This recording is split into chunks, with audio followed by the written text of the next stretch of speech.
IT job కోసం చూస్తున్నారా? ఐటీలో కెరియర్ బిల్డ్ చేసుకోవాలనుకుంటున్నారా? అయితే సమాధానం కోడింగ్ ట్యూటర్.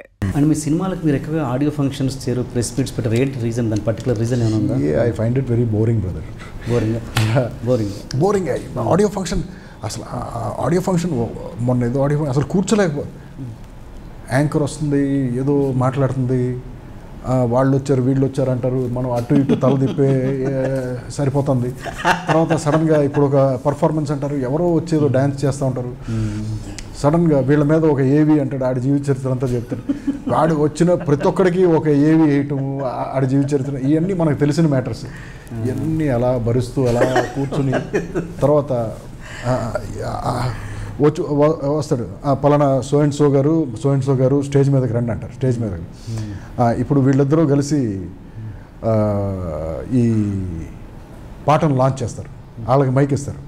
ఆ మైక్ పట్టుకున్నాడు ఇక్కడ ఏం చేయాలో తెలియదు. ఇప్పుడు అంటే మళ్ళీ ఆవిడ వస్తుంది, సాంగ్ స్టార్ట్ అనండి, లేకపోతే ఇదేదో అనండి. అక్కడ చిన్న కన్ఫ్యూజన్. అటు సాంగ్ స్టార్ట్ అని చెప్పేసి ఇప్పుడు అక్కడ స్క్రీన్ జరుగుతూ ఉంటుంది. ఆ మనిషికి ఎటు వెళ్ళాలో తెలియదు. ఇటు వెళ్తే ఈ స్క్రీన్కి అడ్డంగా నడుస్తాడు, ఇటు వెనక్కి వెళ్ళిపోతే మరి మైక్ ఎవరికి వెళ్ళి. ఇలా now I watch these functions, so boring. ఈ ఆడియో ఫంక్షన్స్ ఫార్మాట్ మారితే దాన్ని మీరు బ్రేక్ చేస్తాను డిఫరెంట్గా ప్లాన్ చేసి, అది నాకు కొత్తగా ఏం చేయాలో తెలియట్లా. సో అందుకే అసలు ఏది చేయకుండా కామ్గా కూర్చుంటే బెటర్ అని చెప్పి సాఫ్ట్ లాంచ్ చేసేస్తూ ఉంటాం. రేడియో స్టేషన్కి ఎవరికో ఇచ్చేసి మీరు ఆడియో లాంచ్ ఇమ్మనేసి చెప్పేస్తాం. They are so bloody boring అండి ఆ ఆడియో ఫంక్షన్స్. అది ఆడియో సెల్ఫ్ డబ్బా ఫంక్షన్స్ లాగా ఎవరి గురించి వాళ్ళు మాట్లాడటం కానీ, లేకపోతే యాంకర్ ఇంకొకరిని పొగటం, ఈ విషయాలన్నీ అందరికీ తెలుసు సార్. ఇప్పుడు మనం ఒకరి గురించి పొగుడుతున్నాం, ఇతని సినిమాలు ఆడిని, ఇతను పెద్ద సూపర్ స్టారు, లేకపోతే ఈ పెద్ద గొప్ప మ్యూజిక్ వాయించాడు, ఇవన్నీ అందరికీ తెలిసిన విషయాలే. మళ్ళీ చెప్పి అది మరి ఆ టెలివిజన్ టైం కోసమో దేనికోసమో తెలియదు కానీ, but they are so pathetically boring. మీకు ఇండస్ట్రీలో మంచి మిత్రులు ఎవరు? అందరూ ఫ్రెండ్సే కోసం ఏముంది అంటే క్లోజ్ టు హార్ట్ అని ఉంటారు ఎవరు?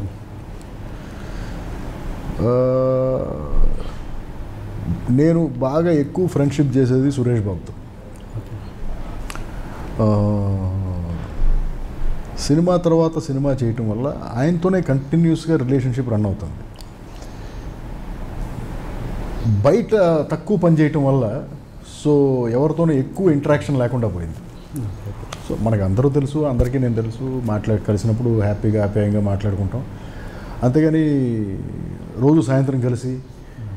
బట్ ఆ ఫ్రెండ్షిప్లు నాకు ఇండస్ట్రీలో లేవు, బయట ఎక్కువ ఉన్నాయి.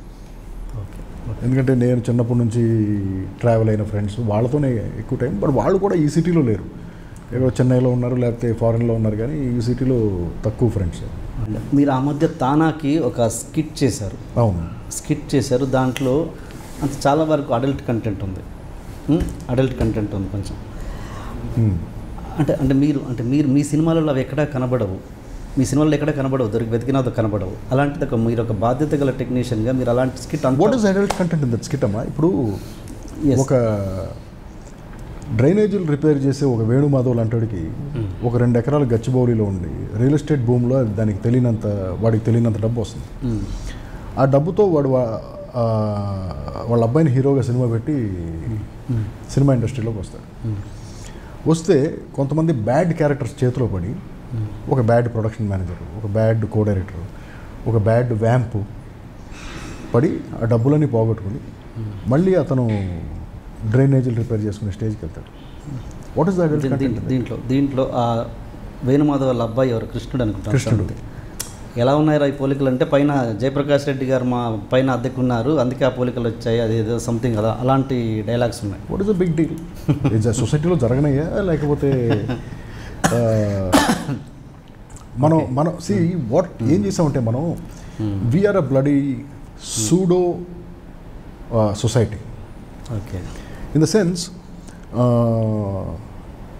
ఒక కాంటెక్స్ట్లో మాట్లాడితే అది అడల్ట్ కంటెంట్, అదే ఇంకొక కాంటెక్స్ట్లో మాట్లాడితే అది జోక్. సో ఈ లైన్ ఎవరు గీశారు? మనమే గీసుకున్నాం.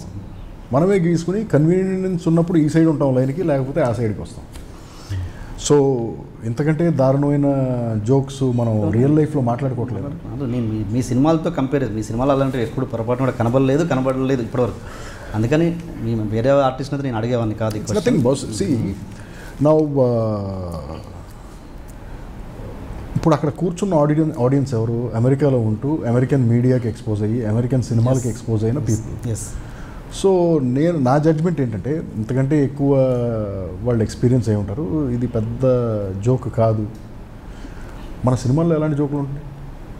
అదే నేను ఇప్పుడు వేరే ఎవరో డైరెక్టర్ ఇక్కడ కూర్చొని ఉంటే నేను ఆ ప్రశ్న అడిగేవాడిని కాదుగా, మిమ్మల్ని కాబట్టి అడుగుతున్నాను. సో అందుకని అది కొంచెం ఆ లిబర్టీ తీసుకుని పెట్టాము. బట్ అంతకుమించి ఉండదు దాంట్లో. Okay. But see what the fun part was, వీళ్ళందరూ కలిసి ఎవరినైతే ఫాదర్ని సన్ని ప్లే చేసి ఒక అమ్మాయి మోసం చేసిందో అది లాస్ట్ షాట్లో అసలు అది అమ్మాయి కాదు అబ్బాయి అంటమే కిక్. దట్ వాజ్ దానికి డ్రైవ్ చేయడం కోసం ఇవన్నీ పెట్టినాయి. మీరు పాత తరం షూటింగ్స్కి ఇప్పటి షూటింగ్స్కి, పాత తరం వర్కింగ్ స్టైల్స్కి ఇప్పటి వర్కింగ్ స్టైల్స్కి మీరు గమనించిన తేడా ఏంటి? నేను ఎస్ పుట్టి పెరిగింది ఫిల్మ్ ఇండస్ట్రీలో, కానీ బట్ నా చిన్నప్పుడు మా ఫాదర్ వాళ్ళు ఆంధ్రాలో షూటింగ్ అని వచ్చేవాళ్ళు. ఇక్కడికి వచ్చేవాళ్ళు ఒక 30 daysలో సినిమా అయిపోయి ఫినిష్ చేసుకుని మళ్ళీ చెన్నై వచ్చేవాళ్ళు. ఇప్పుడు అదే సినిమాలు 3 times ద టైం పడుతున్నాయి. 90 రోజులు 80 రోజులు పడుతున్నాయి. This I'm not able to understand. కంటెంట్లో అంత గ్రేట్ డిఫరెన్స్ ఏం రాలేదు, బ్యాక్డ్రాప్లో అంత కొత్త డిఫరెన్స్ ఏం రాలేదు. బట్ ఫిల్మ్ మేకింగ్ అనేది ఒక స్లోవర్ ప్రాసెస్ అయిపోయింది. ఓకే. ఇంత ముందుకి ఇప్పటికి సినిమా తీయడానికి చాలా ఎక్కువ టైం పడుతుంది. బట్ పారాడాక్స్ ఏంటంటే టెక్నాలజీ కూడా మారింది. ఎందుకంటే ఫాస్ట్గా ఎగ్జిక్యూట్ చేయడానికి కొత్త టెక్నాలజీ వచ్చేసింది. But the process of film మేకింగే చాలా స్లో అయిపోయింది. నౌ ఇందులో వేరియబుల్ ఫ్యాక్టర్ ఏంటి? మనుషులే. అంటే అప్పుడు ఒక టైప్ ఆఫ్ టెక్నీషియన్స్ యాక్టర్స్ ఉండేవాళ్ళు, ఇప్పుడు ఒక టైప్ ఆఫ్ టెక్నీషియన్స్ యాక్టర్స్ ఉన్నారు.